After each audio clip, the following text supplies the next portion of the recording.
François Hollande est attendu de pied ferme à Berlin, mais il peut compter sur le soutien de ses alliés du SPD. Après leur victoire aux élections régionales en Rhénanie du Nord-Westphalie, ils sont plus que jamais déterminés à faire front commun.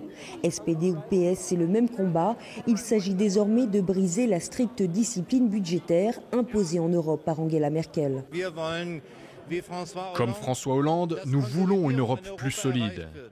Mais nous n'y arriverons pas simplement grâce à l'austérité. Non, il nous faut une relance de la croissance. Et les élections en Rhénanie du Nord-Westphalie et en France montrent que les gens comprennent nos revendications. Au SPD, on a multiplié les rencontres avec François Hollande ces derniers mois. Mais du côté de la CDU, tout est à construire, car Angela Merkel a toujours refusé de le recevoir avant son élection.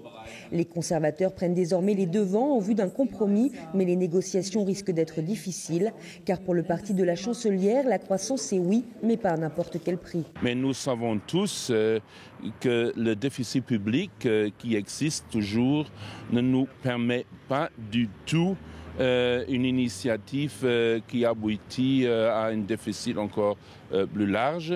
Donc il faut être imaginatif, il faut être créatif. Angela Merkel et François Hollande trouveront-ils un compromis entre austérité et croissance ? On évoque déjà un possible accord sur l'utilisation des fonds européens et sur la Banque européenne d'investissement. Pour de nombreux observateurs allemands, ces deux-là pourraient peut-être s'entendre.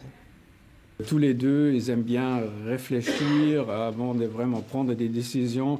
Ils aiment bien modérer aussi tous les courants différents qu'il y a dans leur propre parti. Alors peut-être ils vont trouver une méthode de travail commun. Ce ne serait pas la première fois qu'un couple franco-allemand de couleurs politiques différentes fonctionne. En surmontant leurs divergences et en réconciliant les différentes positions au sein de l'Union en crise, François Hollande et Angela Merkel pourraient donner un nouveau souffle au moteur européen. Il y a un intérêt nouveau à cette coopération franco-allemande à partir du moment où elle est dynamique, où elle marche par compromis, car elle peut entraîner l'ensemble des pays européens. Mais d'ici là, les deux dirigeants devront faire des concessions. L'épreuve de force entre Paris et Berlin ne fait que commencer.